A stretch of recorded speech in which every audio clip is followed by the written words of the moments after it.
It's Tuesday, October 7th. I'm Jim Czek with Iain Burns, managing editor out there in Ottawa. Beautiful day here in the Okanagan. It is the second anniversary of the massive tragedy that took place in Israel 2 years ago today. We'll talk about that a little bit later. Headlines today, though. Canadian miner soars on U.S. investment, and it's a big deal. It's a big deal. And that even beat out the headline for me for Carney arrives in Washington. He's actually sitting with Trump right now, is he not? Are they sitting down yet? They're not sitting down as far as I can tell. I think they're still in the corridors, chin wagging. Yeah. The cameras are rolling, though. We're watching that as well. Cue the photo ops, too. It's going to be a day of photo ops. Smith amps up the need for a pipeline for prosperity. U.S. gets wealth-building companies. We get climate grifters. Who is the real threat to democracy? Is it fraud, waste, abuse, or just plain incompetence? All that and a lot more in the really big show. But we're going to watch what's going on in Washington there. But here's the big story, and this is really important. And this is a Canadian miner, Trilogy Metals Inc. Canadian miner. Up like massively this morning, like massively up 225%, 222%, 948 up $6.55 on word that the U.S. government is going to invest, the Department of War actually investing in them. And also they announced yesterday at the White House, they're going to build a gravel road to this remote mine site.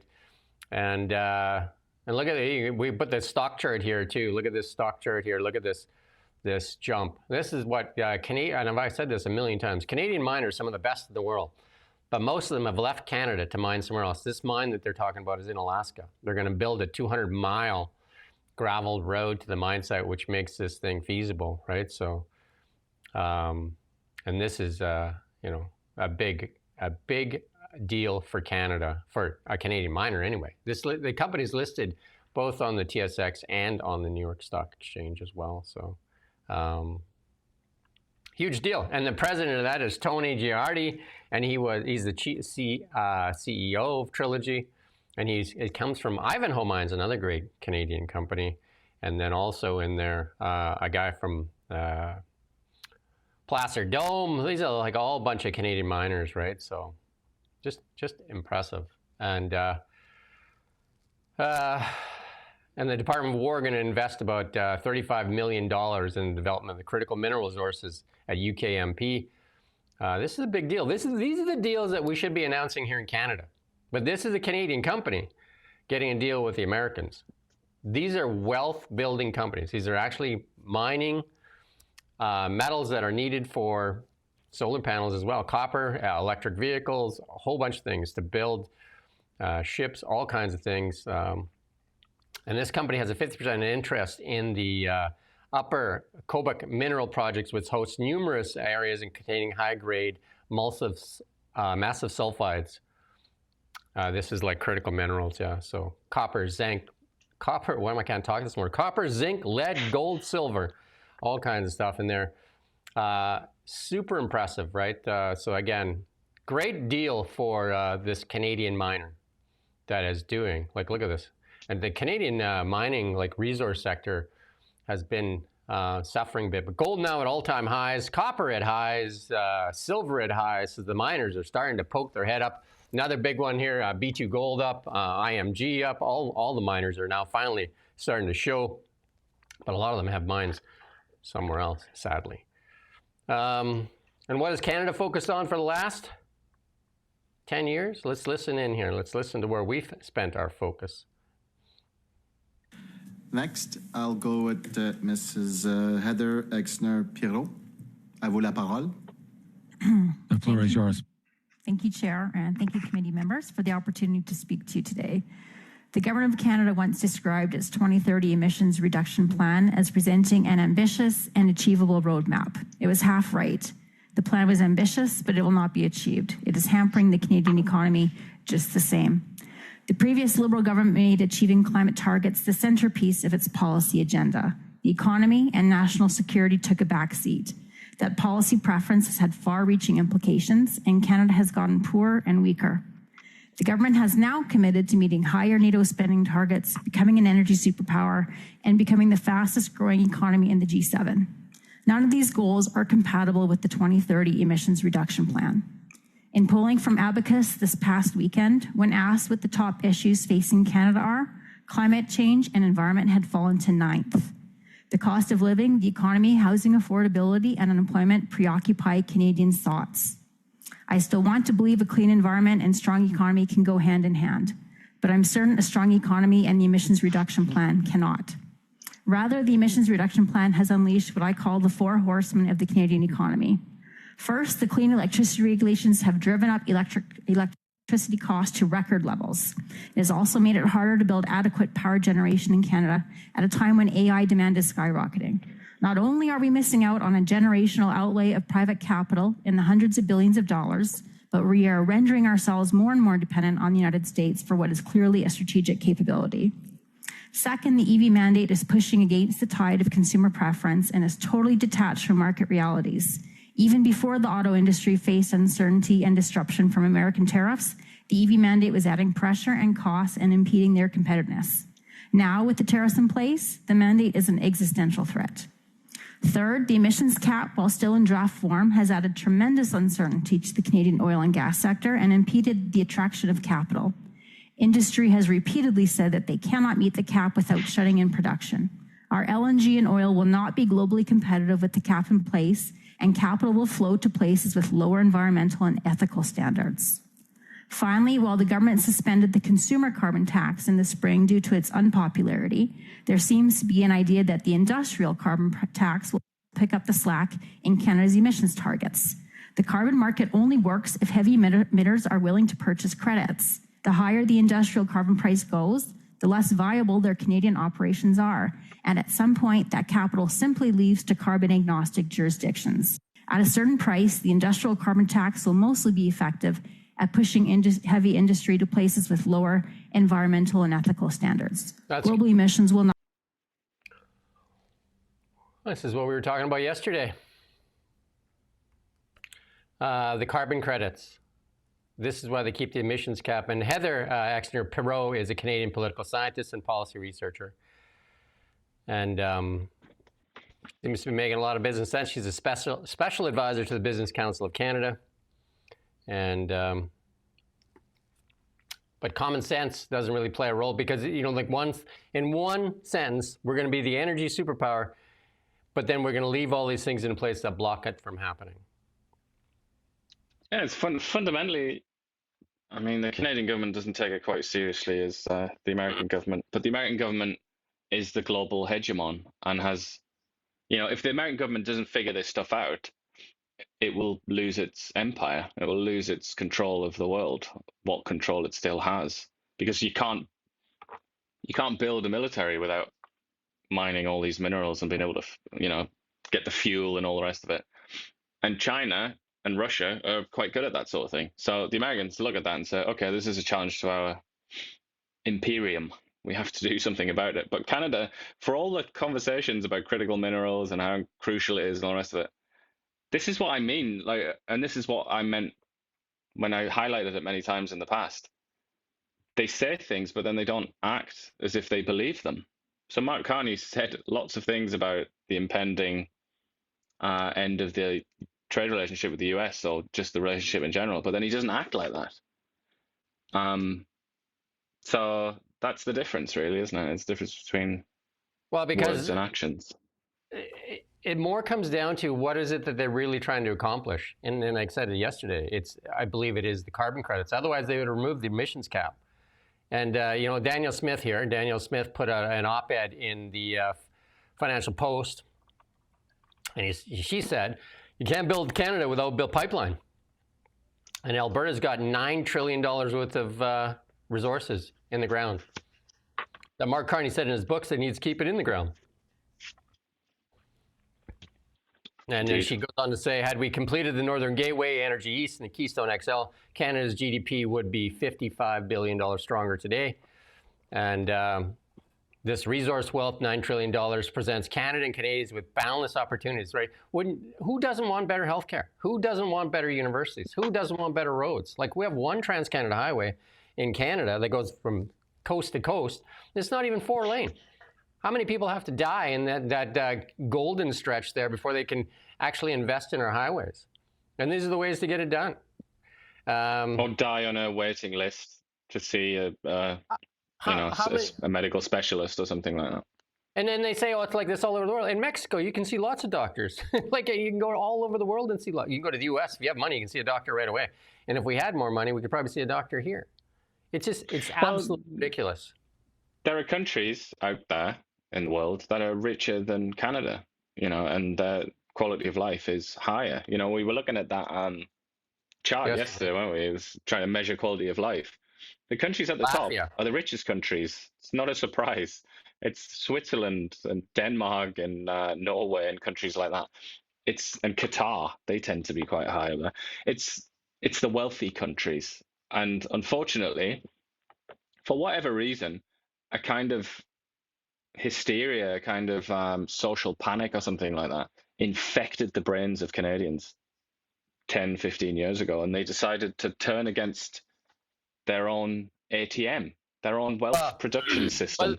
And as a consequence, she says 55 billion. I mean, it's probably a lot more than that, isn't it? That Canada's missed out on.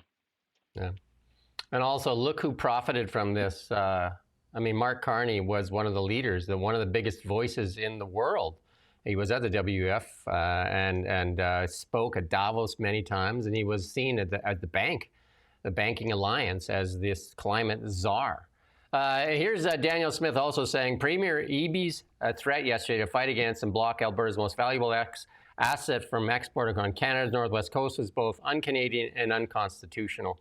And it'll likely end up in court. So, Eby keeps saying that there's no project. Again, who's going to put up the capital if there's federal legislation that blocks them? Like, who's going to risk billions of dollars just to find out you're not allowed? That's the thing. That's the trick, or that's the grift, right? But she said as well, it's important to see what she says there. There is no universe where Alberta will tolerate being landlocked in our own country by our neighbouring province. That's what it kind of comes down to, isn't it? It really is the question. It's the question that we seem to ask a lot these days. Is Canada a country? Is it actually a country? Or is it closer to something like the European Union? Is it some kind of, are the provinces really countries? Or what are we doing here? What's this arrangement? What's this deal? What's the relationship?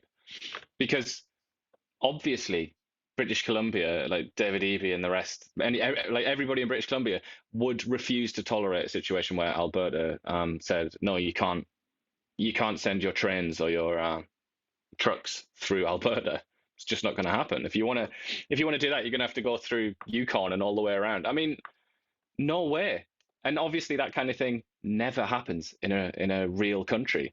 So the question is, can Alberta export its product from a port in its own country, Canada, or not? Or are they two different countries, Alberta and British Columbia? And I think they get away with it here, again, is because the media.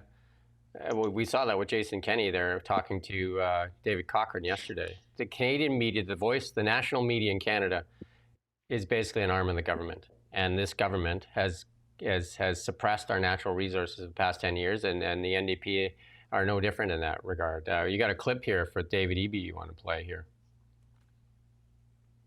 This is what's upset Danielle Smith so much. So that's the context. Is an unmatched land of possibility. But our province and our country face unprecedented threats.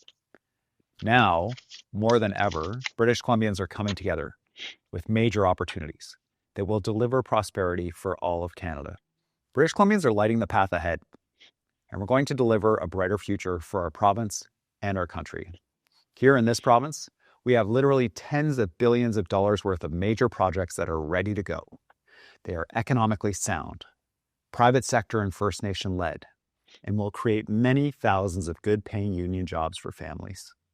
Through these projects, we will drive the Canadian economy at a time when it's under direct threat and attack by Donald Trump and those who seek to bring his harmful political project here to Canada. The fictional Alberta Bitumen Pipeline project achieves Literally none of these things. Doesn't have First Nations consent. Makes no financial or economic sense. It has no private proponent, no route, no private funding, and would cost taxpayers billions. The non-existent Alberta pipeline project would put tens of billions of dollars in real BC projects and jobs at risk. On top of that, it threatens one of the world's most precious and intact ecosystems, our beautiful BC coast and Great Bear Rainforest. This region is one of our country's greatest assets and supports thousands of jobs in coastal industries. Salmon alone supports local jobs, communities, and cultures. It's central to both the economy and way of life on the North Coast. The Alberta Fantasy Bitumen Pipeline means putting all of that, the major projects, the economy, the jobs, and our coastline at risk. What the Conservatives in Alberta are pushing is an entirely...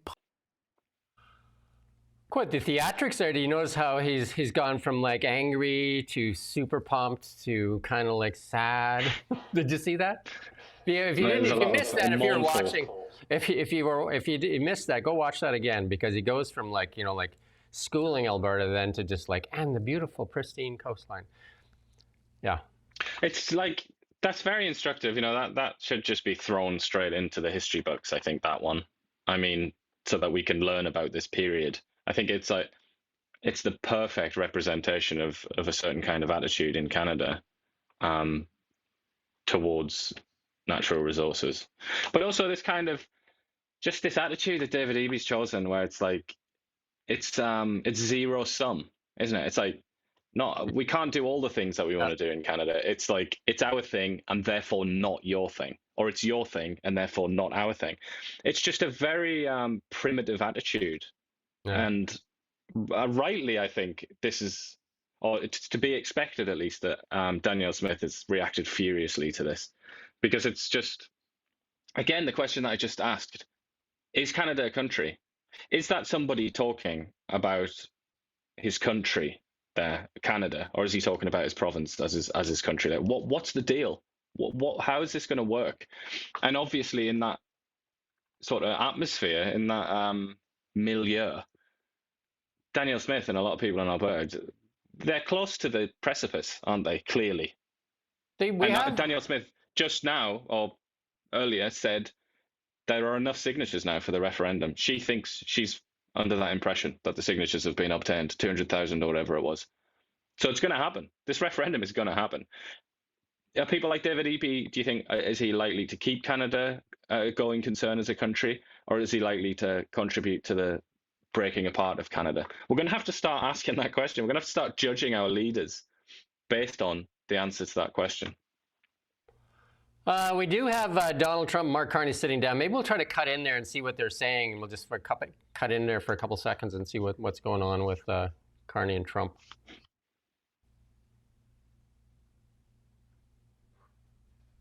And if you have a lot of problems, and they do, and they have an incompetent policy, just like they had open border policy, anybody could come in. They came in from prisons, they came in from mental institutions, drug dealers, they came in from all over the place, and we don't have that anymore.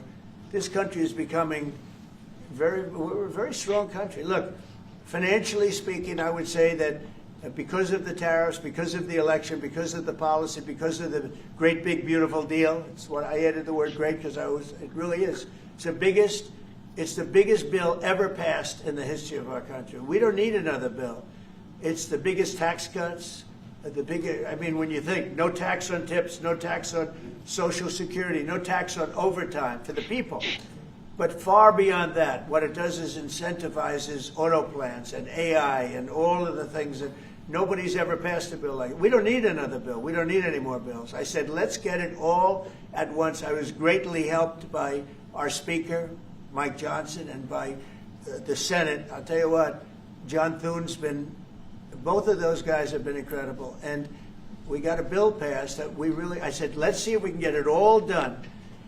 Because these Democrats are like insurrectionists. Let's go back. That's fine. Let's see when Mark Carney gets to speak, because Donald Trump is just making him listen in on his thing. He's going through his, what Playing makes the it accordion.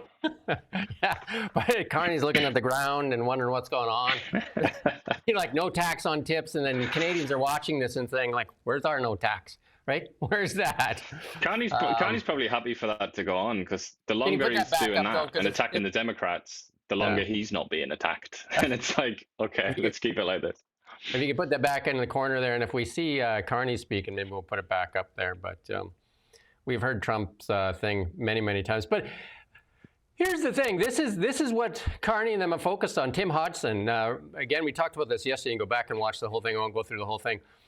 Well, Canadian companies go to Alaska to generate wealth and prosperity, and got an investment from the U.S. government, got an investment and a green light. They took out the regulations, they built them a road, they're doing all these things. It's a fast-track trilogy, right? And the stock shot up 300% almost, it's 250%. And meanwhile, what comes to Canada from America? A climate grifter that's coming here for a 75% tax credit and the ability to tax our oil companies. This is it, and you go back and watch that whole show. This is what they're celebrating, this carbon capture company that was a 2023 award winner from the WEF, no less. Carney's talking, so let's go back. Carney's actually talking. Let's see if we can go back there. Thirdly, there are areas, as the President just said, where conflict, maybe not so much conflict, we compete.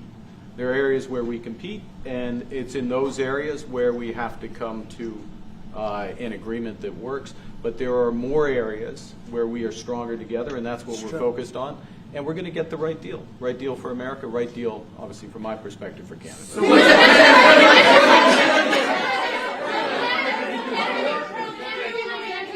Including one thing that, wait. So one thing where we are working very closely is the Golden Dome. That's the protective mechanism, and you see how that works. It's unbelievable.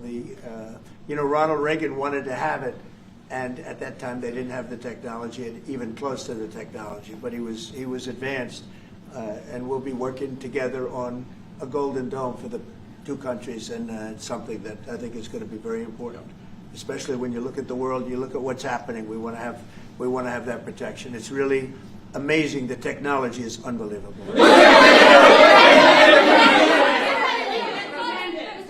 Why do you say some federal workers should not get their back pay? That's good. That's good. Hey, that's good. I want to draw your attention. Screaming. It's like a camel market in 5th century Arabia or something. I want to make a really big point here.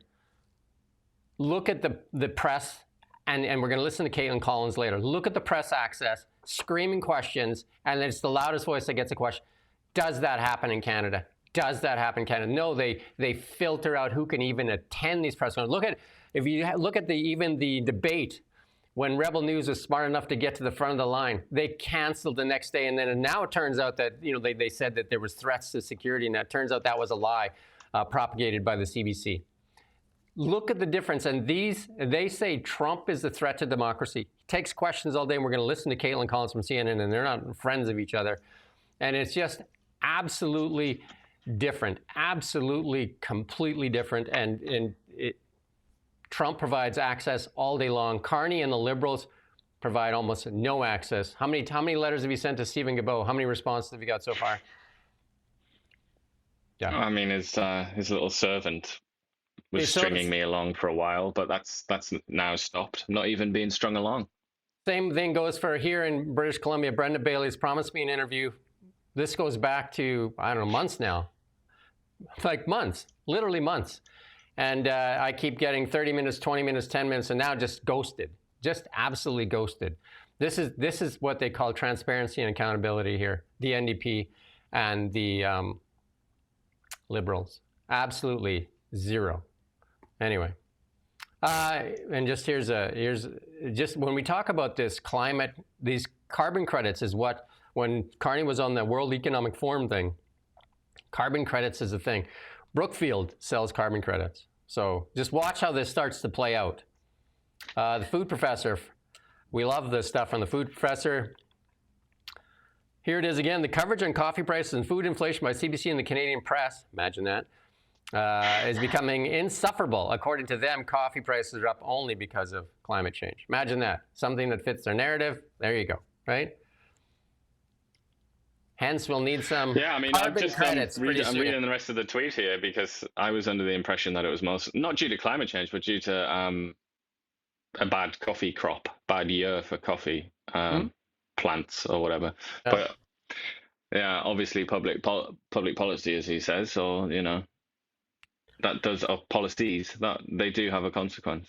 Oh, and then this next one obviously is we don't need it in there, but Carney arrived there. But we're going to be inundated with photo ops. This next one here. Get ready for the photo ops. Not much for deals, but photo ops abound, and they're sending the Canada's Brain Trust down there. So Anita Nunn, the one that was clapping, that actually made that speech in at the UN, basically sticking a stick in Donald Trump's eye, and talking about multilateralism. And there she is, her and Jolie off with Dominic flying on our dime, just living it up while Canadians are stressed about putting food on the table and dreaming about beef and coffee. But Anita Nunn, I mean, it's very interesting to me. I'm going to enjoy watching that press conference back to see if anything is mentioned of this.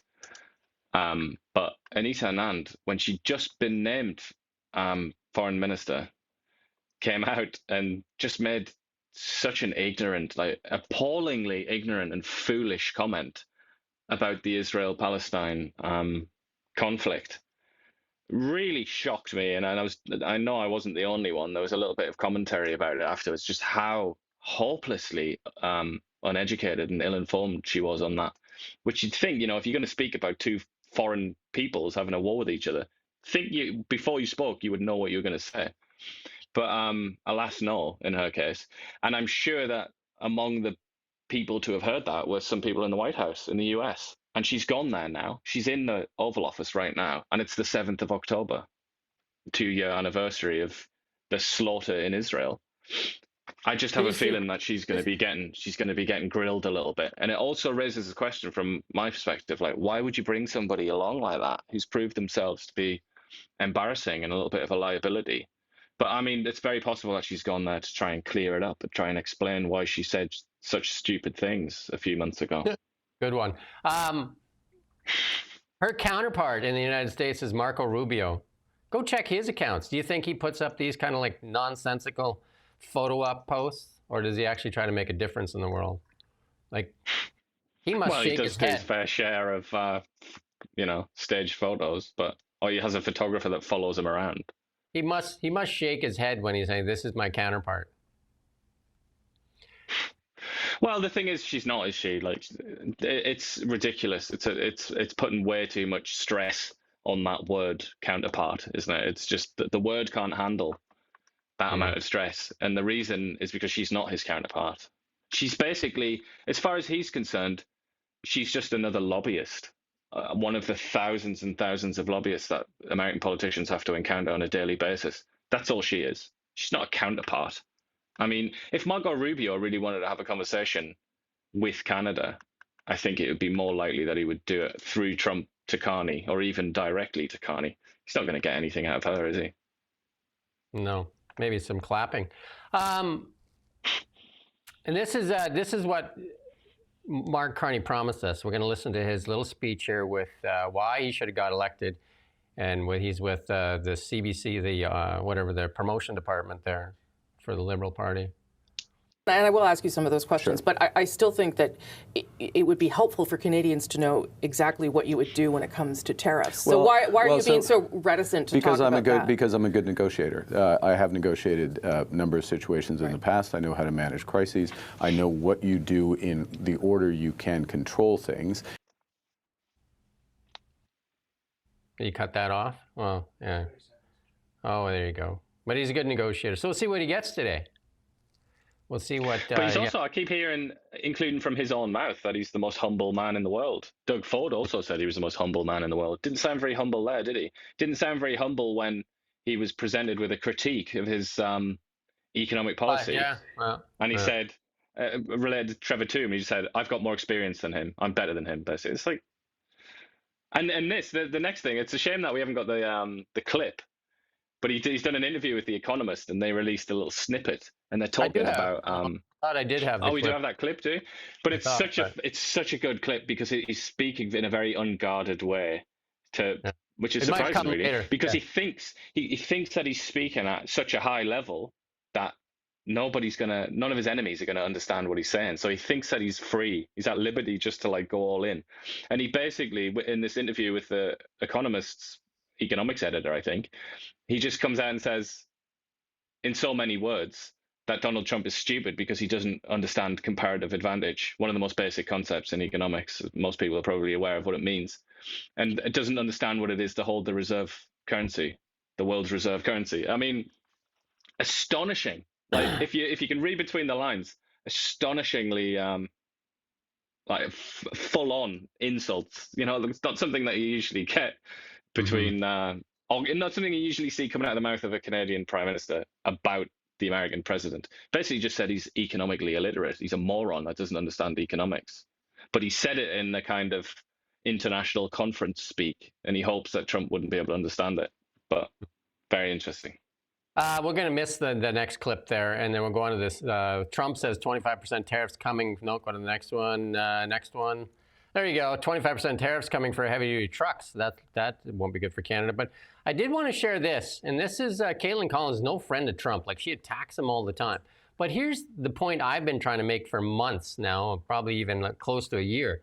Listen to what Caitlin Collins has to say about Trump, and she is no friend to him. Like, I mean, Trump keeps telling her that she's the worst reporter, that she's part of the fake news, and all this stuff. Insults her like on a daily basis almost. But listen to what she has to say about Trump when she's just relaxed and talking. Different because Trump is such an accessible president that, like, if he's just swearing in the ambassador to Greece, like, typically that wouldn't be a newsworthy event if President Biden or any typical president was probably doing it. But Trump's moments, anytime the camera's around and the reporters are around, it can turn into a press conference. And so you never go into the Oval thinking, oh, this is going to be a quick, we call them sprays. It's where you go in, basically a photo op, and then you leave. Because Trump will swear someone in, and then he'll turn to you and say, you know, any questions? And he'll take maybe questions for 45 minutes. And so you have to, like, I always keep a running list of questions on my phone. Okay. Because you never know when you're going to run into him or when he's going to start taking questions. And so you can't just have one or two. Like, you have to have like 10 ready to go. Because you said the word typical president, right? Not your typical president. Typical president was swearing in someone from Greece, like we would know. Is that because of predictability? So Trump is my first president that I ever covered. And I covered Biden as well. And so I can compare it to him. But even with President Obama, you know, there are these moments in the Oval Office that everyone has come to know because you see them on TV so often. Right. But when you speak to reporters who covered President Obama, he almost never responded to shouted questions. It wasn't his thing. He didn't, you know, he would have his moments with world leaders, and then you would leave the Oval. Trump kind of upended that when he came into the White House. And sometimes presidents are press averse. Trump embraced the media. I mean, he did it for decades as like this New York mogul. Sure. And so he just had a different approach to the press and always has, you know, long before taking office. Most politicians are not very press savvy. It kind of depends on who it is. I think Trump. It's the accessibility. Like I've been saying it 3 times a day, like forever, right? Like right now in that room there, it'd be hard to get what's about Canada, what's not, because there's how many reporters in that room? 100? How many in that room? Like dozens. And you know what I mean? And the questions typically aren't going to be about Canada. Like if there's a CBC reporter in that room, likely there is, or CP, they're never going to be outwit any of these guys from, like, you know, some of the big outlets, right? It's going to be tough to get a question, right? Not going to outshout. Well, Trump also has his favorites. So if he recognizes the face of somebody like that Peter Doocy guy, he always says, you know, okay. And actually, his enemies as well. He likes his enemies to ask questions, doesn't he? He finds it funny. Yeah, Caitlin gets a lot of questions all the time. I mean, he also takes a jab at her and all usually the time. You say, okay, you can ask a question even though you're absolutely horrible and you're worthless network that nobody watches. But then she still gets to ask the question. But he does. But no, it's funny that she mentioned Obama because he was terrible. He was absolutely terrible from a media perspective. But it's not just about the media. It's about, you know, communicating to the people. He was really bad at that. But having read about his presidency, I know, I mean, you could have guessed at the time, but it's now out there that he was also really bad with everybody. It wasn't just with the American people and with the press. He was really bad behind the scenes. He just never spoke to anybody, and he just kind of kept his own counsel. He had a few favorites. Yeah. So that was kind of a personality thing in the case of Barack Obama. And Biden just never, I mean, probably Trump does more in like a week than Biden did in 4 years. Well, Biden, God bless him, if you're that way inclined, was not compos mentis, was he? Let's be honest. So that's why he didn't do it. I think if Biden had become president when he was in his 50s or something like that, like in his younger days, he did used to speak to the press a lot back in the day. So he would have done it then. But the problem with Biden is that he was just gone, wasn't he? He wasn't really. Let's check really in. Let's check in on Carney. Looks like he's talking again.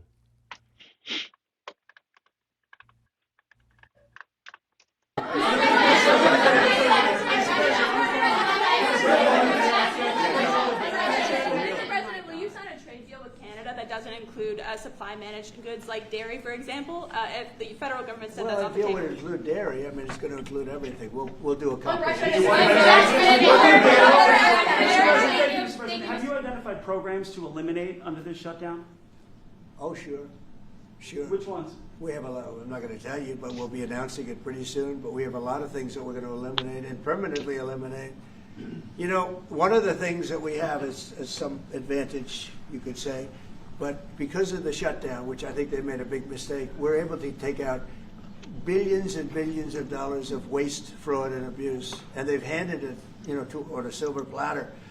And you know, Russell Vogt, he's a serious person, very serious person, and he's sitting there and he's getting ready to cut things. Can you go back? And this like is 2 minutes that was Carney was speaking. Can you just actually roll it back? I just don't know if she read. Right? Yeah, very good. Mm-hmm. We're coming down for the World Series, Mr. President. Okay.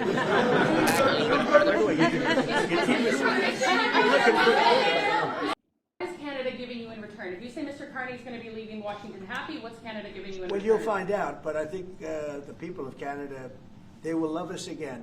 Most of them still do. If you say only 25%, I assume a lot of them, I think they love us.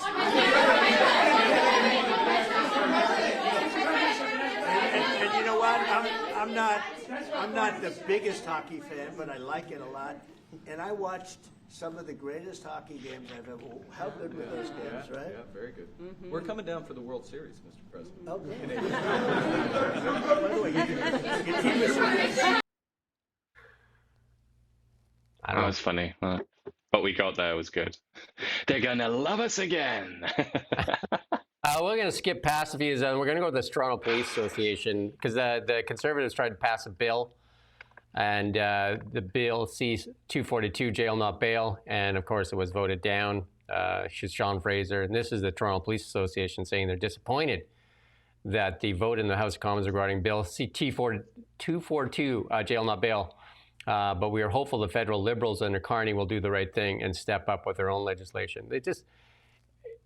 This is a big issue for Canadians. I just don't understand how they put this internet thing ahead of this. This is one of the things that's pressing for many Canadians. And again, the priorities of the Liberal government are completely different than what the wants of most Canadians are. And then even when they do, it seems like they're answering the demands of the people. We're going to make it illegal to wave swastikas or something. It's like, who's going on about swastikas? When's the last time you saw a swastika? Like, what people are worried about is like crime on the sort of street level. But then the Liberals come out and say, yeah, swastikas, man, we're going to get rid of swastikas. It is a shame. It's a shame that we passed over that champagne thing, though, because that is in the committee. I don't know if you want to still watch that. Yeah, we can go back to it. Because that's Francois-Philippe Champagne patronizing a woman who worked in finance, which is a lot more than could be said for him, and trying to explain to her how certain things work, how economics works, while uttering falsehoods at the same time, which I just find fascinating.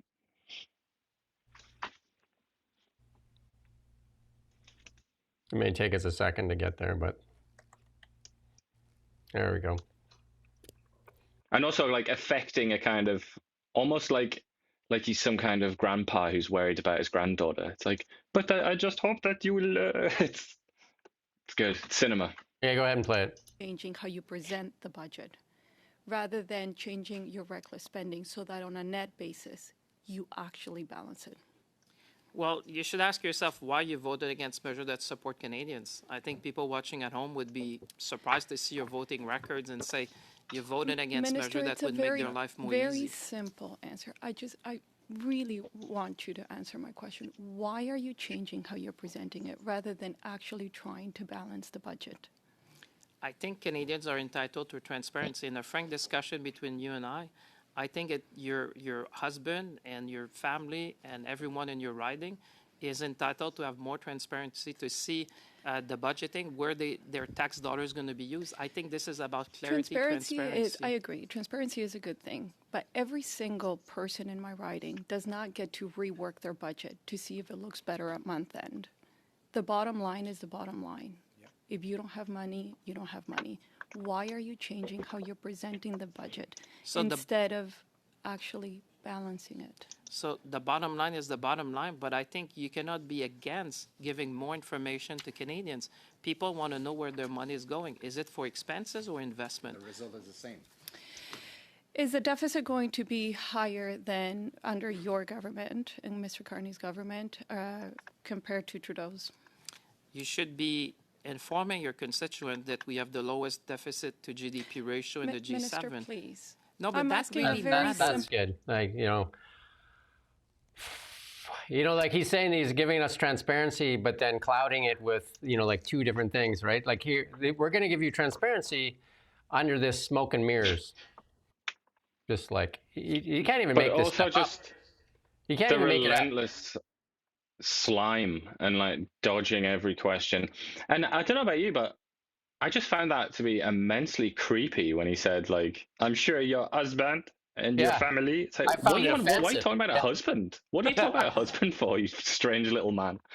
But anyway, I think he actually said deficit to GDP ratio, didn't he? Which is, I have to confess, I don't even know what Canada's deficit to GDP ratio is. But usually what they say is debt to GDP ratio. And they usually say it's the best in the G7. Completely fake, completely false.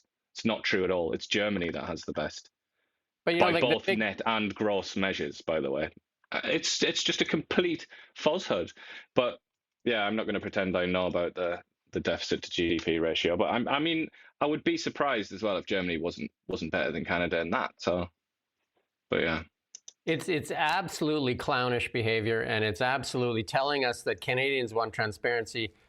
And the thing is, the government-funded media is going to run cover for this. And we've already seen them run cover for this, right? They're going after the PBO that came out and said, shocking, stupefying, alarming, and unsustainable. And what they do, they brought out 2 prior PBOs, and they're saying that he has to walk back those comments. Absolutely. That's what's shocking and stupefying. Yeah. Lo and behold, Holly Doan Blacklock's story, she's in court today, too. So we're going to find out. She's in court fighting the federal government on this password thing. She told me this weekend that she's going to be in court to see. She spent over $500,000 already fighting the federal government that accuses her of yellow journalism because what? Because she highlights things like this. A long promise investigation contracting an Indigenous Service Minister Mandy Gull-Masty's department has confirmed widespread, imagine that, irregularities, verifications missing, 2/3 of audited supplies who claimed Indigenous ownership and making preferential contracts. So again, this thing, the business director listed 2,925 contractors as verified. Auditors did not estimate how many claims were fraudulent. Indigenous set-asides were worth almost $1 billion, $862 million, $818,576 in 2023. That's the most recent available data. That's what they do. Just like when we ask for data, they're just like, you can have the stuff from 2 years ago. They have this stuff, they just don't want to release it. Auditors did not calculate how much was misspent on fraudulent claimants. This is on and on and on. What is it? Fraud? Is it waste? Is it abuse? Or is it incompetence? What is it?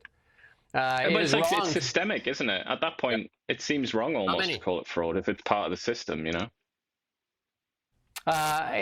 Ariana Rize, Deputy Public Works Minister, told the 2024 hearing of Commons Public Accounts Committee the practice was clearly unethical. Authorities promised stricter oversight. It was wrong. She testified, it's a terrible situation. I myself have picked up the phone to speak to the RCMP commissioner. This is rampant. This is all over the place. Like we talk about this, but is this story on CBC? Is this story on CBC? Let's go on CBC just for giggles here. What's on CBC right now? Is it above the fold? Do we have that? It's going to be Trump. There we go. We got Trump. Don't go below. Just this at the fold there. No, don't scroll down. Yeah, it's all about Trump. And there you go. Not there. Okay. Imagine that, eh? Imagine that. Here's another one from Holly Dones. It's disputes cooked books jibe. This is from Francois. Says it's irresponsible for MPs to suggest cabinet is cooking the books. Finance Minister. That's from Francois Philippe Champagne. Because like this is what they do. They go after you and say, like this is not the time. This is not the place. Today gives us an opportunity to really present a new way of doing things. A new way of doing things. Why are we doing it a new way? Why don't you just show the old way? Show the old way first and then talk about the new way. Do you know what I mean? Like, why would you do that unless you're trying to hide stuff? It's pretty obvious, right? It's bloody obvious. The first few words there are correct. Today gives us an opportunity. That's, yeah. It could have taken in a different direction there. But yeah, it's an opportunity to fiddle a bit with the books, isn't it? But I do feel obliged, just to be completely fair to Champagne. I'm always fair to Champagne. Great fan of the show. But what he said was actually accurate, at least as of now. That deficit, as a percentage of GDP, is the lowest. Canada's is the lowest in the G7 right now. So, but it's important to note that he's changed, or they've changed their language, because it used to be debt to GDP rather than deficit. Deficit is just, I mean, I don't want to sound like patronizing. I don't want to sound like Champagne. Deficit is your balance on your spending, like so if you're borrowing more than you're spending, basically that's your deficit. Your debt is like the overall pile of debt that you've accumulated. They used to say debt to GDP, but that's not true. Germany has, and even the UK, a disaster of a country, even they have a better debt to GDP ratio than Canada. So that's just we used to run surpluses here in Canada. But, like this changing, and what's really disappointing is Mark Carney was a finance guy, and he's the guy changing the presentation, and they're trying to run this through. They're trying to run this and run it with a bunch of smoke mirrors, and they got the government-funded media running cover for it and saying, oh, this new presentation is the way to do it, right? It's just absolutely, we'll see. Well, you said that. We'll watch and see how the media allows this to happen, because you said it would never happen in the UK. Definitely would never happen in the United States. They would never let this happen. But well, they'd certainly not go along with it anyway. So when they come out and say, look at our operational budget, isn't this brilliant? In almost any other open liberal society, the vast majority of the media would laugh at that and say, shut up. We're going to get capital expenses and operational. We're going to put it all together, and that's what we're going to present. It's just we're sort of waiting now, aren't we, to see what happens. And it is my suspicion that I think CBC and the usual sort of liberal, the outlets that are favourable to the Liberal Party, I think they will report in the old way, but it's just about how they do that and whether or not if they allow themselves to write a headline that misleads people and talks just about the operational bit of the budget, then that's as good as a win for the Liberals, really. Another one here from Holly Dones. Privacy Commissioner Philippe Dufresne said yesterday that he was never consulted on the telecom bill that would allow Cabinet to secretly cancel Canadians' internet accounts. Opponents have expressed alarm over this proposal. Bill C-8, an act respecting cybersecurity, will allow Cabinet to prohibit a telecom service provider from using all products and services provided to a specified person in the name of cybersecurity. Any threat would justify an order. So that's where they can actually just go in there and say, you no longer have internet. Crazy. Yeah. So we're going to see what happens to, we're going to talk about it later, Tamara Litch and Chris Barber later here. But I'm assuming that the Trump-Carney meeting is over now. And I'm just seeing if we can get any reaction as we go through and see if we find anything. And here's another one that we've talked about many times on this show. Get ready for some more of this. Our resident science person there, she says, she makes, Dr. Mona Niemer makes $393,000 a year as science advisor to Canada. And she says ridicule and skepticism regarding UFOs are discouraging Canadians from reporting suspicious activities. And this is where she did this study. She had seven people working on it. It wasn't on discovering UFOs. It was just on how you can report UFOs. This is what we've spent money on. And she gets almost $400,000 a year. Terminology can help promote greater transparency, credibility, and acceptance of research in our professional and scientific public communities.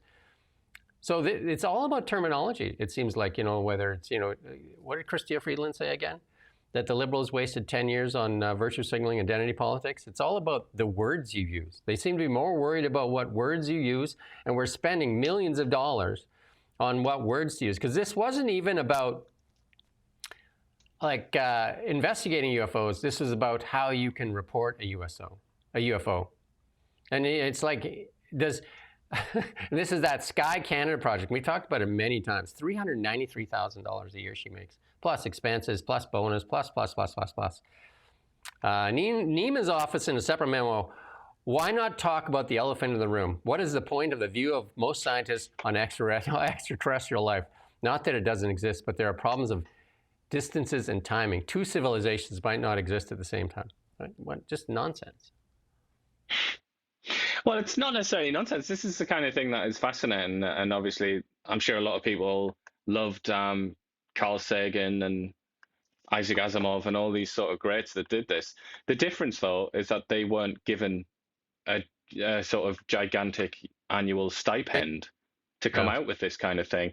They earned their reputation through personal achievement. Like Carl Sagan actually worked for NASA on, I think it was sending satellites to Mercury or something like that.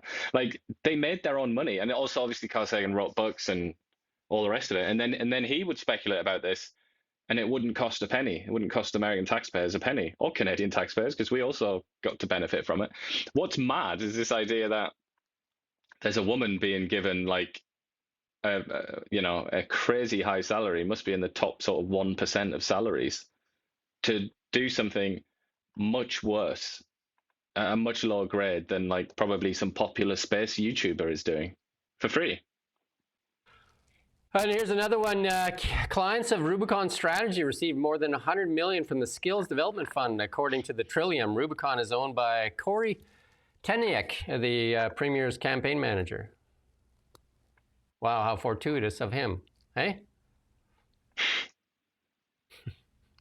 Fortune follows the favored. Hey, fortune follows the favored.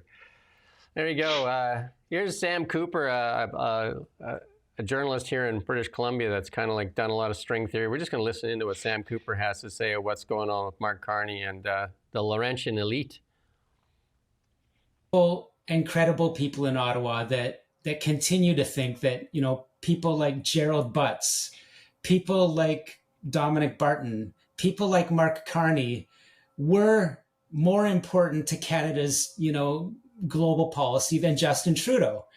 And I don't think they're wrong in that. I really don't. And so, we've talked before Mark Carney's election, I did a story drawing the concrete connections between Dominic Barton, Gerald Butts, Justin Trudeau, Mark Carney, Evan Solomon from Eurasia Group, another, little shop. And Evan Solomon, this was before he was elected and made Minister of Artificial Intelligence. So if you want to call it a cabal, sure. If you want to call it a network, if you want to call it the big brains in Ottawa that are directing Canada's, economy and policy for better and worse. And I say worse at this point. Yeah. The same people keep popping up around big decisions. And to bring it back to, why you're questioning me today, I'm saying if we want to look at the Canadian Infrastructure Bank's $1 billion loan to BC going to a Chinese shipyard, it would be folly not to look at the man that designed the bank, Dominic Barton, then look further into his direct ties to China, his frequent conversations with senior Chinese party secretaries, which he acknowledges, his saying openly, I drank the Kool-Aid on China, his documented ties to some over 20 Chinese state-owned enterprises, right? So when you see all that history and then you ask, how did this loan pop out of the infrastructure bank? Again, I pulled an information document on the BC Ferries and Infrastructure Bank file, which points to the structure of McKinsey in the Infrastructure Bank at the start with Barton, continuing into Mark Carney's current Privy Council clerk, Michael Sabia, who was chair of that Infrastructure Bank after sitting with Dominic Barton and designing it. And to this day, people from McKinsey, who were the former, let's just say subordinates of Dominic Barton or part of McKinsey as a shop, are running the Infrastructure Bank. I think Sam Cooper's going to need more strings to do all. Anyway, this will be interesting. It is interesting though. These people, I mean, and cabal seems to be, that's not a very fashionable word these days, is it? But certainly network, which he also used. Undoubtedly, there's a network, and Trudeau certainly had his network. Carney's got his network. Something that I find particularly interesting, and maybe one day I'll find the time to investigate further. But so many of these people, of the most powerful people in Canada, went to Oxford University and have some kind of relationship with England. I really I know, I understand the relationship between Canada and Britain, historical relationship and the Rhodes scholarships and all the rest of it, but it's a bit peculiar. They all have this, they all have some sort of English experience, almost all of them, and it's just, inevitably they must have met some of the same people. It's just, I do sort of wonder if that's important to their little gang. Big news today, though, so we're going to see what happens to Tamara Litch and Chris Barber.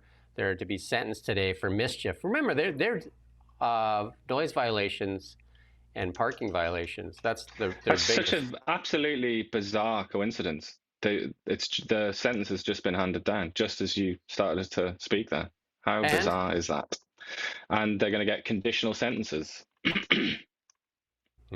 I don't know what those conditions are, but that's basically nothing. They're not going to go to prison. It's a travesty that they were even put through this, because I mean, if we look at what's happening with the Palestinian protests and Antifa and all that stuff, they actually have violence going on, and they're political protests, you would argue. And they say they have a right for a political protest.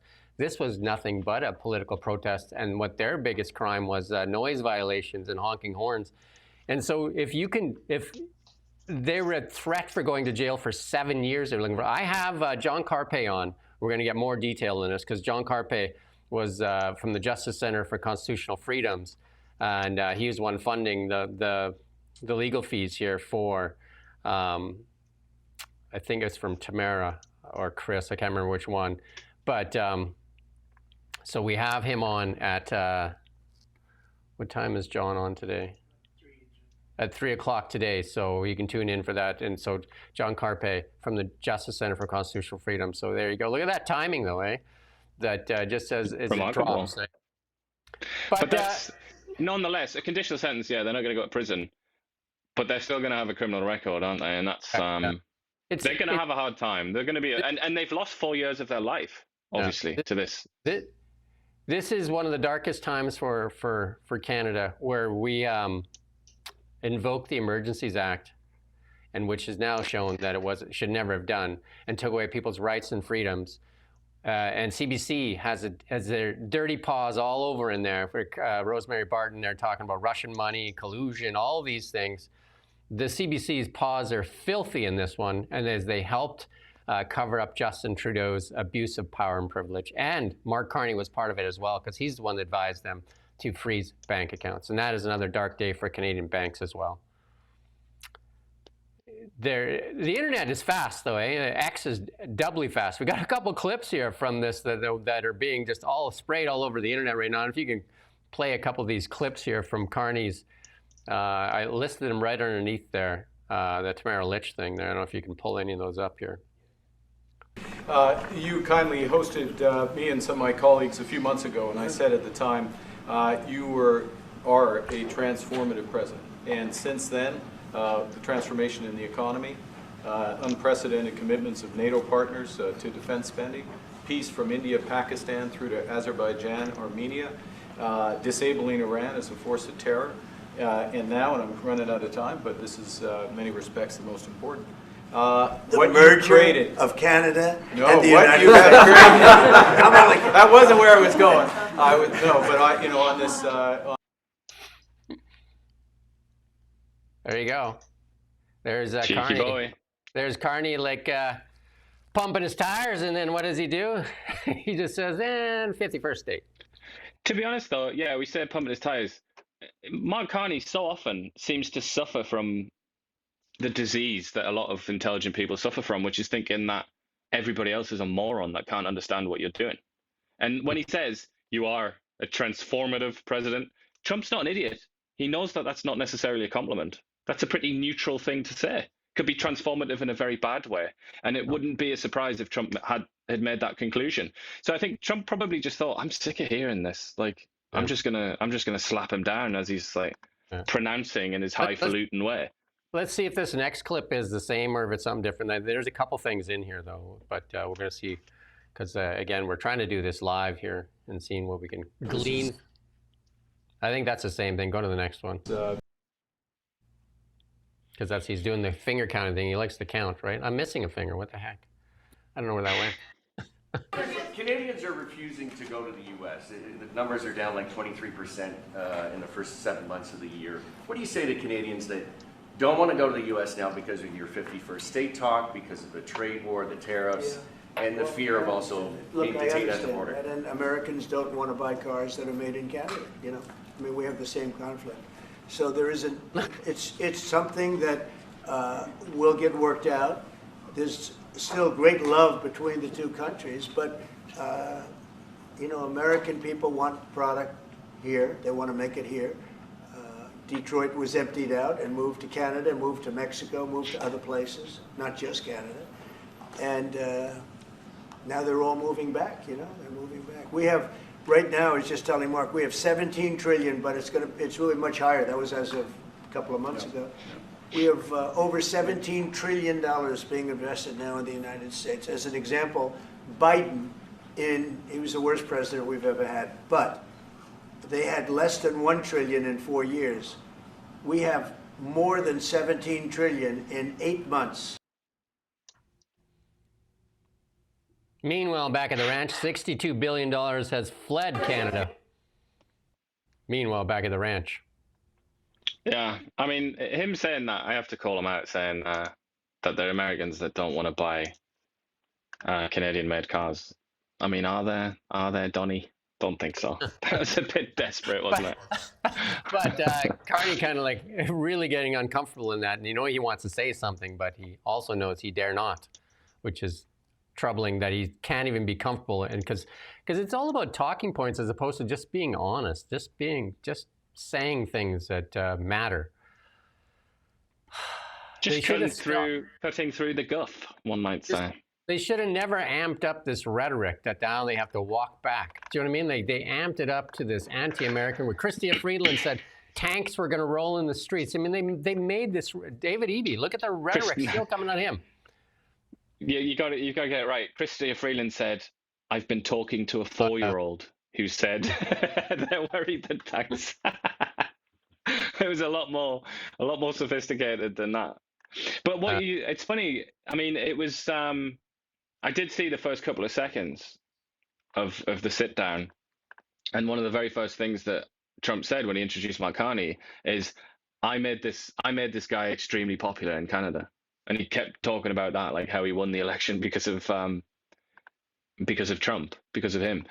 And that's quite interesting to note, really, isn't it? It's like he's kind of taking it on the chin. And Mark Carney and the Liberal Party are very, very fortunate that it was somebody like Trump there on the other end, who is so used to being represented as the devil. Right. Yeah, he's just used to it. He's not bothered, to the extent that he found it funny. And he was like saying, "I helped him win the election, and he's really popular in Canada because of me." Like a lot of other leaders around the world wouldn't have taken so kindly to that. They would have taken it personal for sure. A lot of people that hate Trump and that ask yourself this question: would you trade Trump for Carney right now? Ask yourself that question. What would that look like? Donald Trump in charge of Canada. Can you imagine that? We wouldn't have to deal with all the counting. First off, second off. Yeah. Anyway, we got a little bit of tech stuff here. FSD 14.1 rolling out today in America right now for sure. That's supposed to be almost sentient, so interesting. And there's supposed to be a big announcement drop today, 10.7. It sounds like they're going to drop like the new like cheap Model Y, apparently. So we'll see. And stock was up huge on it yesterday, but now selling off a little bit as it awaits that news there. So this is interesting. Gold at all-time highs. Silver banging on the door of all-time highs. Bitcoin all-time highs. Copper at banging on the door of all-time highs, and all these other commodities. And here's your friend, Christine Lagarde, the European Central Bank, and she's got this to say about the Bitcoin. This is what the Laurentian elite feel about Bitcoin too. Canada has no gold in its reserves and no Bitcoin, and not very favorable to Bitcoin. And here's another one of these elitists telling you why not. So can Bitcoin be like a digital form of gold? Okay. No. That's the final answer, right? Yeah. Shall we leave it? You know, I hesitate to say that, but I say it because I have no fear. Because I know that the social media tonight and tomorrow is going to hit me like crazy. Because that's the community that they form, and that's the belief that they have, and that's the confidence that they generate amongst themselves. But I still am of the view that there is no intrinsic value and there is no underlying value to it. Which doesn't mean to say that there is no hype created as a result, that some can associate with a value, meaning a price, which then moves up and down depending on what happens, who is instrumental. So that's good. It's still a pretty common opinion, that, isn't it? But it's just, I think the thing with her, she's saying that they're going to attack me on social media, and then she says it's their fault basically because they're so overconfident and they're so stupid that they'll just attack me because that's what they do. That's not quite the whole story though, is it, Christine? I think it's because this critique is coming out of your mouth, and you represent decades of failure and stagnation in Europe and among the international liberal elite. That is why you're going to get stick on social media. It's because your reputation is dirt. And it's what they've done to the currencies all over the world is why Bitcoin is a thing. Gold actually broke $4,000 an ounce today, I think in the December contracts. And here's Christine Lagarde's claim. There you go, Christina. Good job. But I mean, I suppose she said it doesn't have any intrinsic value. Gold does have intrinsic value, but obviously nowhere near what it sells for. The price that it sells for doesn't represent its actual real world value, does it? Nothing does. But for some reason, nothing does. Nothing does. Yeah, well, that's it. Including the US dollar, you know, it's yeah. Price is what you call a discovery process, and the discovery is if what I'm trying to sell you, you're willing to pay a price for, that's the discovery. So that's how price is determined, right? There is no, you know what I mean? There is no actual value, right? I mean, you can value things against other values. Like if a company has X amount of Bitcoin, X amount of gold, X amount of that, and you look at all the other values, and then you say, well, and then that's made worth that much in US dollars at that current time in that transaction. That's a transactional thing. But price is discovery. And if you allow a free market, that's what discovery does. And right now, the discovery says Bitcoin is at all-time highs, and gold is at all-time highs, and the euro is falling. There you go. Let's move on to our BC news.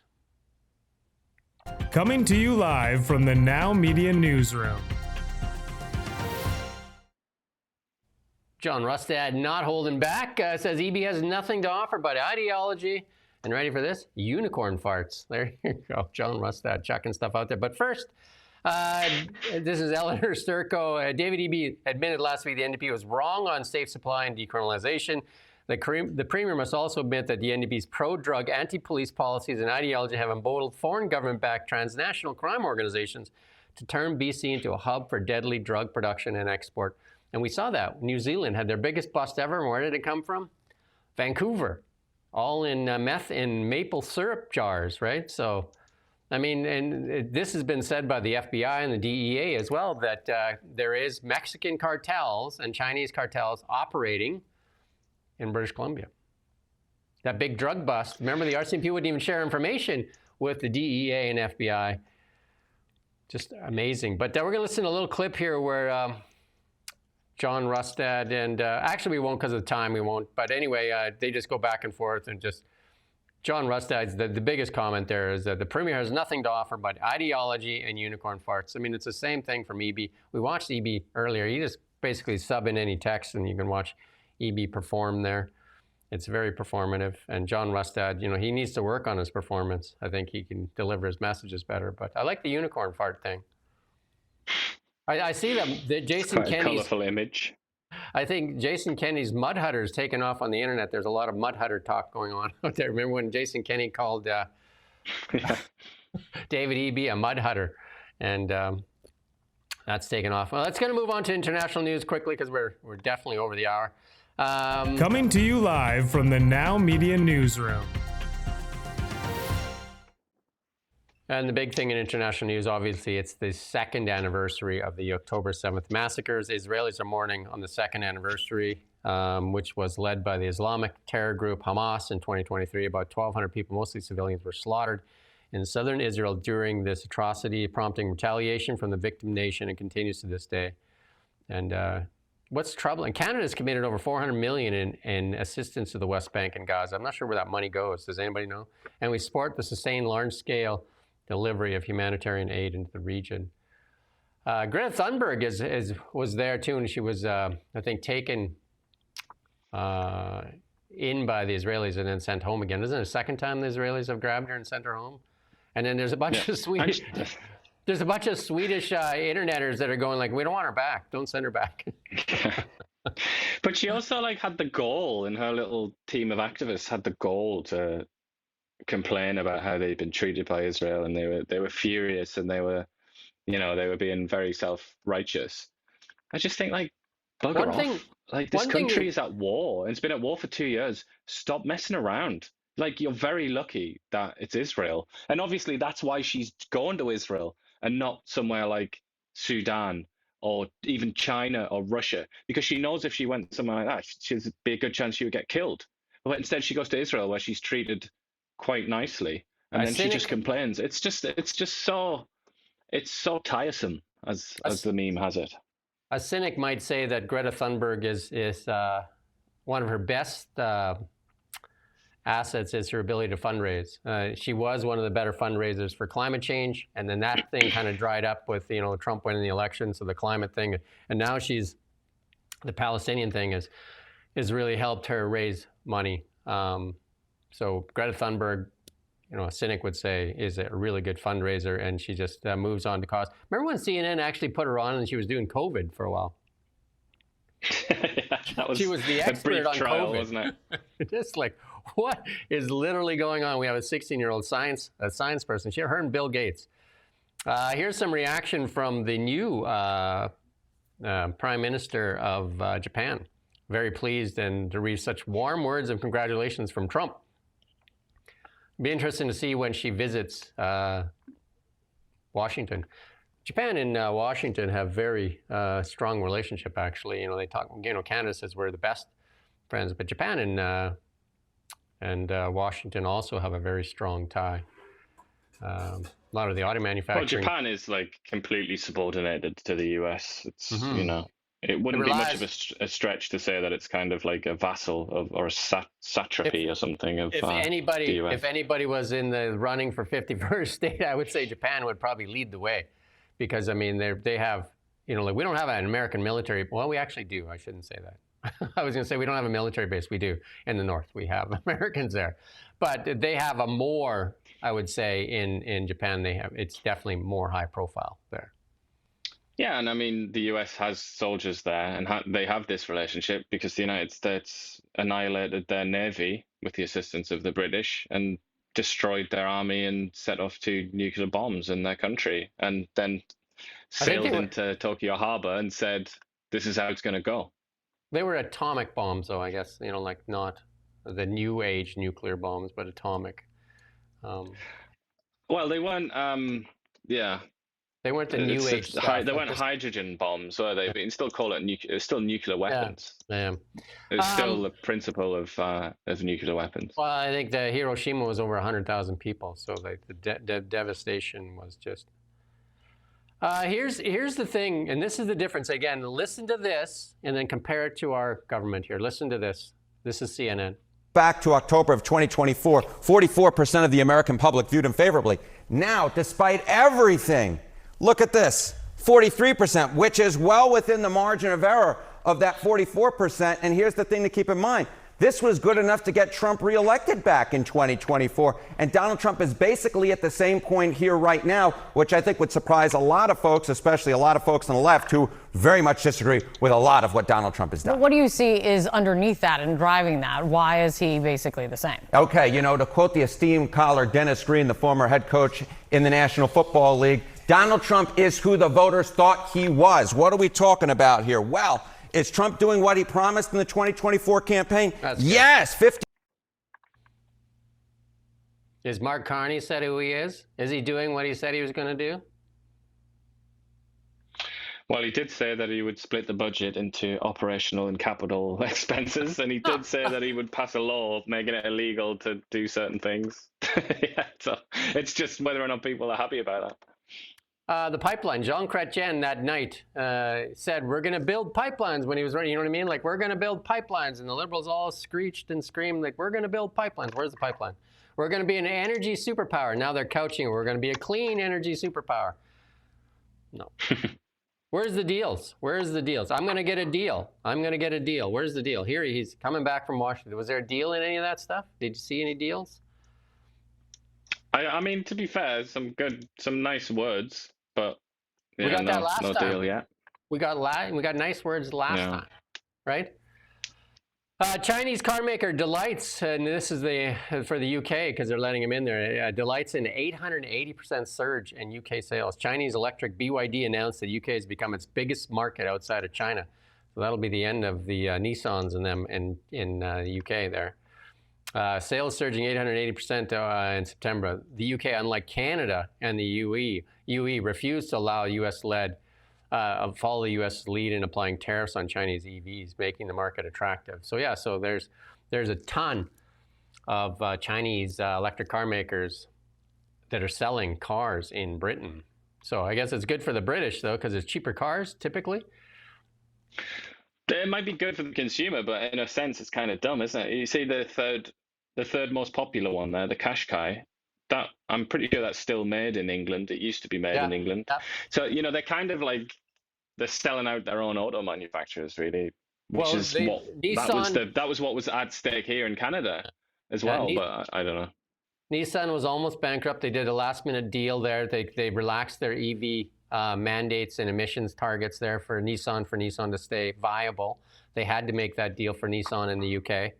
And at the same time, it's just like this is where they just don't see. They just can't see the big picture. This is including the Liberals in Canada and in the UK. They just don't look at the big picture. They just seem to be reactionary all the time.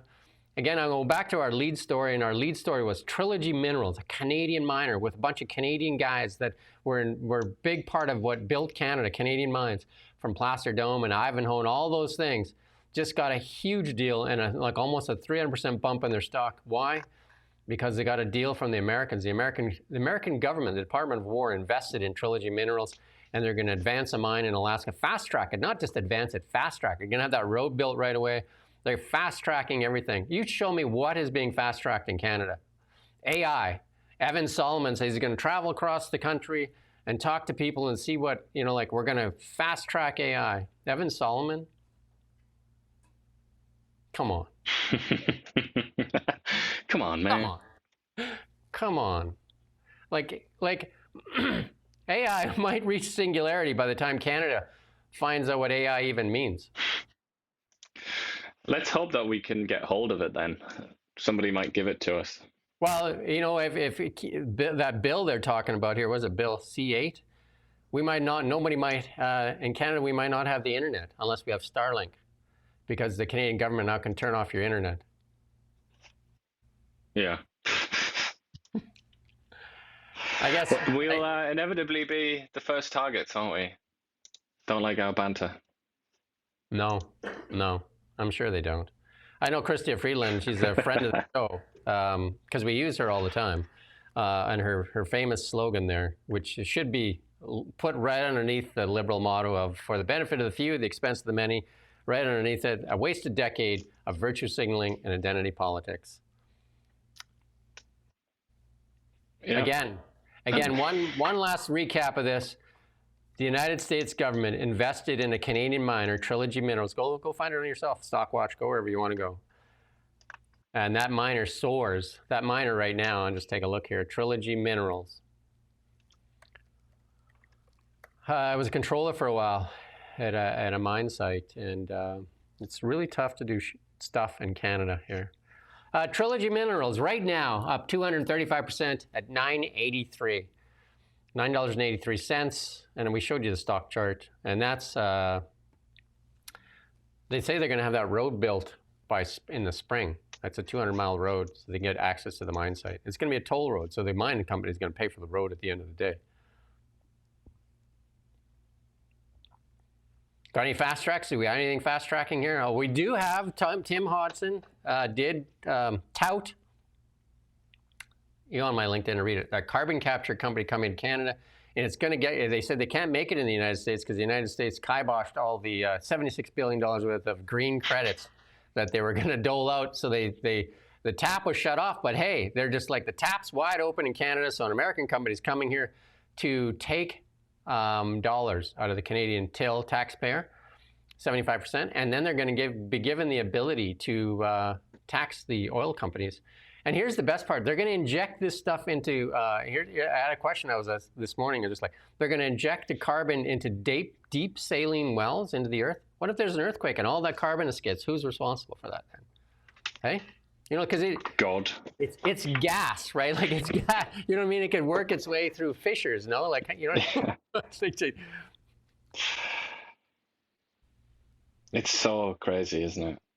But also just the fact that it's like very inefficient process, doesn't capture very much carbon, and then you bury it underground, and it represents a tiny fraction of global emissions. And then you want to. And for everybody that's screaming about the climate, you want to, like, remember when Trudeau promised to plant 1 billion trees? That's one of the easiest things to do, isn't it? Hire a bunch of kids, go plant trees. Is it done? It was beset by problems, wasn't it? No. I mean, how much was done and how much was spent? How many trees are planted? Let's just see if we can ask real quick before we go. How many? Vintage Trudeau scandal there. Trees You're taking us back. Planted. And at what cost? It was 2 billion trees, by the way, not 1 billion. And let's just see if our friend here can tell us if he's got a number for us here. Yeah, you're right. 2 billion trees. The federal Canadian initiative was to plant 2 billion trees. The government committed up to $3.2 billion. Nice. So, as of August 2023, 56 million new trees under new agreements.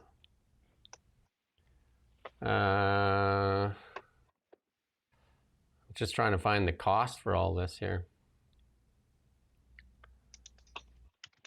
Now it says they're talking about $5.6 billion. Trudeau said 2 billion trees by 2031 at $3.2 billion. So far, supported and planted numbers are well under the target. Government claims over 110 million trees. Independent report says only 8.5 million trees. Anyway. So if they're really serious, why aren't the trees done? That should be the simplest thing to do. But instead, we got these companies coming from America, carbon capture. They're going to build these monstrosities. They're going to use energy. They're going to use these monstrosity fans, put it on, I guess, farmland, I guess, and then drill holes into the earth, which I thought they were against fracking. Isn't that like a similar to that? You're going to actually inject more stuff into the ground that can go anywhere because they don't know what's in the ground. It's going to require energy to power it, so that's, less energy for other things. But they're against fracking because what it does to the ground, because you can't control where it goes because you don't know what's down there. It's not like like 400 feet down, you know that there's a sealed chamber down there. You have no idea what's down there, right? So you're just going to inject it to Never Land, and then you're going to sell it to somebody, and you're going to have somebody rubber seal it and say, yes, you bought these carbon credits. So now, but right now, the buyer, the principal buyer, is you, the Canadian taxpayer. Yep. But you haven't had a chance to decide whether or not you want to buy this. It's just being done on your behalf.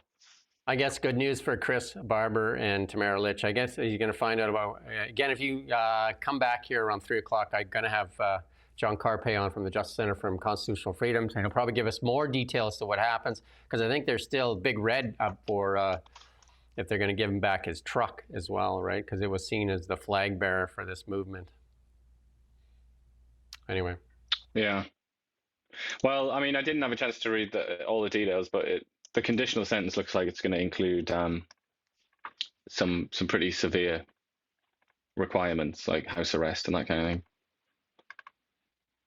Yeah. So I'm just having a quick look at it now. 6 months under curfew. So this is Chris Barber, 18-month conditional sentence, 12 months at home with limited outings, so a kind of partial house arrest. 6 months under a curfew and 100 hours of community service. And I can't see what Litch was given here. It'll be interesting to see what Antifa protesters get and Palestinian protesters get. It's not even just protesters, is it? Like, there are a lot of people that commit violent crime and get conditional sentences. It's not even just mischief. Not even arrested. Anyway, that's our show for today. We'll be back tomorrow, 9 a.m. We're on every weekday morning at 9 a.m. If you're interested in this, if you could like and share it, that'd be really appreciated so we can get this out more. If you like the government-funded media, by all means. We don't have $1.55 billion. We're a tad short. We're about $1.55 billion short. Anyway, roughly.